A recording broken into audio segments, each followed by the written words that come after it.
You've got to accentuate your honors on the Common App. That is the topic of today's video. My name is Craig Meister. I'm a college admissions coach. You can learn more about me and how you can work with me one-on-one throughout the entire college admissions process on my website, which is collegemeister.com. And if you're interested in learning about whether or not you are or your student is on track for selective college admission in the United States of America, visit areyouontracktogetin.com. Again, that's areyouontracktogetin.com, at which you will complete a free 3-minute assessment. Your results will be emailed to you right away, and they will help you clarify whether or not you are or your student is on track for selective college admission in the United States of America. It pains me when I see students complete the honors section of the education page of the Common App in such a rush and with so little context.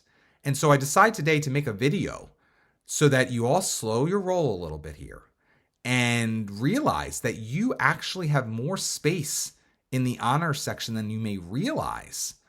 And you need to use that space wisely. Let me show you what I mean. Here's the honors section on the education page of the common portion of the Common App. And many students get to this little section and it says this: do you wish to report any honors related to your academic achievements beginning with the 9th grade or international equivalent? And many students will just click no and move on immediately because they don't give it a moment's thought. Or, maybe they got on honor roll or some like principals list for, doing well academically, but they don't think it's that important. Maybe they actually got AP Scholar, award or something, or some recognition on the PSAT, like honorable mention or whatever they call that with the PSAT and MSQT. I don't even, who cares? But the point is, these are all, I care. These are all important things. So you might as well flaunt it. That's why I say accentuate your honors. But most students think, oh, they poo-poo themselves and they move on. So sad to say, most students will just hit no and move on. But other students do the opposite. What they do is they'll click yes, and then they'll put an award they got for something having nothing to do with academics. Like they'll put, varsity athlete. Oh my goodness, what a joke that is. That has nothing to do with academics. Or they'll put some other award they got for some camp they went to related to STEM.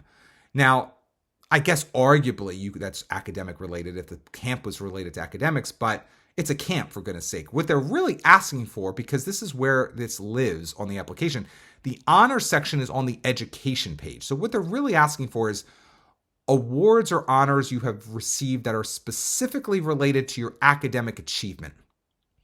So this would include things like honor roll. Lots of schools have honor rolls, but honor rolls mean different things at different schools. At some schools, an honor roll means that you're straight A's.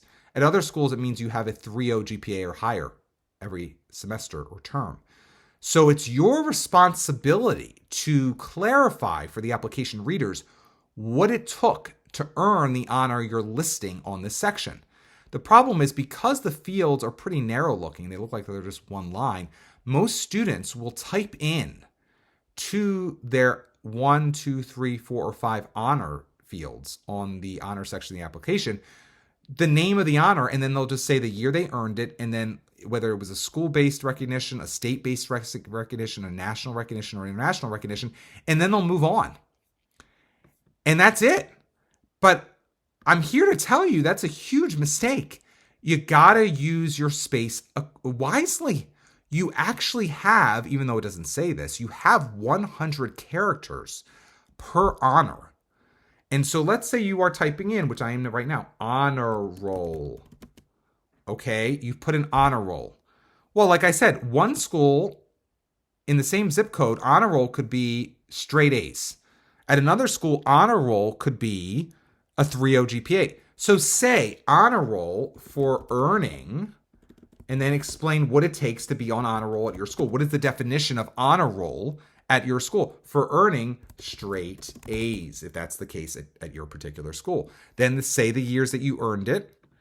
And then you also say, obviously, that's a school-based award honor roll in most cases. But then, like, again, maybe there's another award at your school like principals list. That sounds important. Principals list. And you want to type that in too.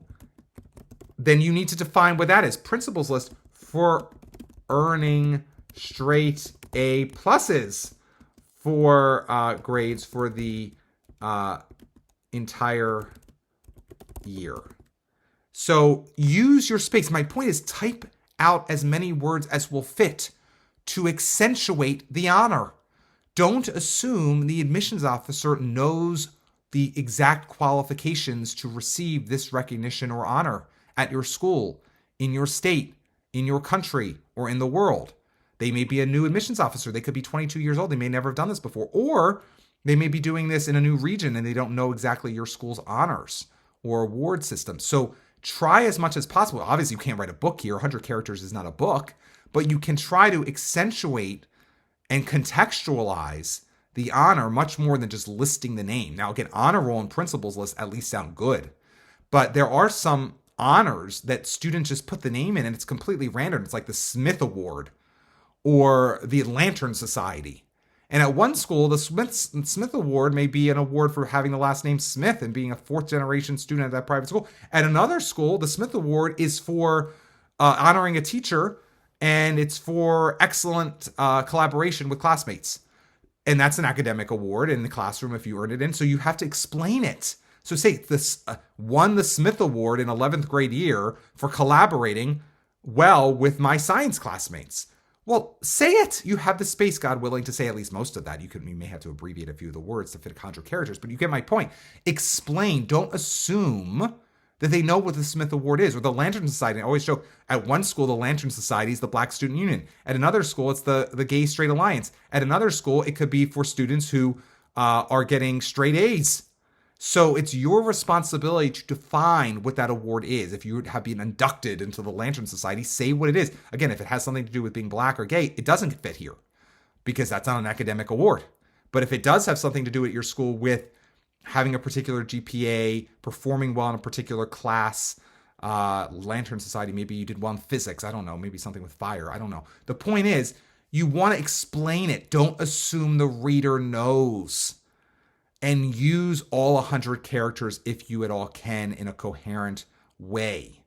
This way, it frees you up to not have to restate these honors somewhere else on the application, like in the additional information section of the Common App's writing page or on a resume if you get to upload a resume later on. Why restate it if you can all flesh it out in the honor section? Again, you only have 5 honor entries to put here, but many students do far less than that. Or they'll just put, like I said, 1 or 2 words about the official name of the honor, and then they'll move on. And they'll assume the reader knows what the heck they're talking about. They don't. So please, please, please think about your audience. That's true on the whole application, but particularly as it relates to the honor section on the education page of the common portion of the Common App. Now, let's say you have finished your Common App and you think it's in great shape and you want to make sure it's in great shape before you submit it to a particular college on your list. You would be someone who would be a great candidate for my newest product, which is known as my pre-read. When you finished your Common App and you want to know if it's as strong as possible and whether or not in its current condition, your chances of admission are impressive, inconclusive, or inadequate, you need my pre-read. Getting my pre-read now means having me review your entire application, just like an admissions officer or an admissions committee will review it later, and receiving by email no later than the time you reserve on my website a comprehensive report highlighting what's working and what's not on your full Common App and 1 Common App supplement. If you've yet to submit your Common App, my pre-read may motivate you to make adjustments to it before your deadline.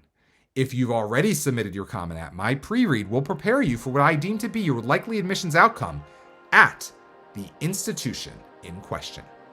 To learn more about my pre-read and purchase my pre-read now, go to mypreread.com. Again, to purchase my pre-read, go to mypreread.com. If you enjoyed today's video, please give it a thumbs up and consider subscribing to my channel. If you'd like to work with me one-on-one throughout the entire college admissions process, go to my website, which is collegemeister.com. Until next time, stay safe, stay well, and most importantly, stay stress-free throughout the entire college admissions process.